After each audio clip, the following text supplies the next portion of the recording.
آموزش پیدا کردن بوگاتی و ماشین خفن دیگه. آقا این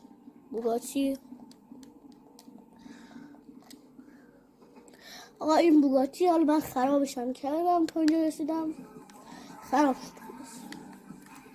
این بوگاتی رو شما میتونید در این لوکیشن پیدا کنید. در این لوکیشن دقیقا همینجا بر روزم میان. بعض از روزم نیست یعنی نمیدونستم به من آقا نشد فلان. بعضی از روزم واقعا نیست. من آمدم اینجا بعد چند بار پیداش کردم. دوباره ماشین این ماشینه که دقیقا این طرف این گاراژ فرانکلین جان دقیقا اینجا این گاراژ پارک شده چون خط سفیده.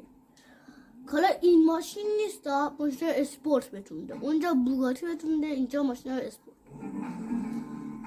اسپورت خیلی خفن هم هست. اینجا کار مهمونیه. بعد شما شبا ماشین بیا اینا رو وردارید. این ماشین رو خفن حالا بعد اینجا شب بیاین و لوکیشنش اینجاست. دقیقا ناکنش اینجا که خونه فرانکلینه. اینجوری دوپ بیاین پایین تا برسون به این شبیه تی انگلیسیه. اینجا شبیه اله. بیشتر شبیه اله. الان چپ پس بدی ناکنه اینجا میاین اینو میرین تو و این گاراژ شبا. حالا بعد از شبا هم نیست. اگر شد ساعت 23 بیان یا 22 نمیدونم یا 23 یا 22 شب تیه بتونید ماشین های اسپورت خیلی خفنی پیدا کنید که این یکی از بهترین ماشین. حالا دوم ماشین مربوط میشه به رد گاراژ خودمون که دقیقا اینجا هم هست. اینجا میتونید رد گاراژ رو پیدا کنید. بس کسی دور نفرنده شد دقیقا اینجا رد گاراژ جای چند گاراژ دیگه است. شما نمیخواد از اینجا برین دیگه ساعت دور بزنید. همینجا تابلو داشته شما اینجوری بپردازید کنید.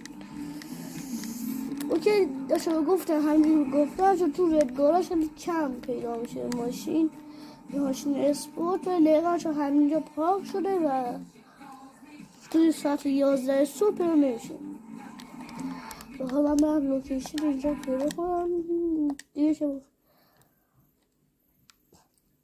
بچه ها واسه اینکه این ویدیو پارت اولش بود ماشین های زیاد خفن زیادی نذاشتم ولی اگر حمایت کنین و لایک کنین و کامنت کنین و اینا کامنت بزنین و نظرتون رو بگین حتما بیشتر بزنم و دنبال هم یادتون نره. دنبال بیشترین کمک رو به ما میکنه که بهتر بتونیم بزنیم واسه تون. پس خدافظ.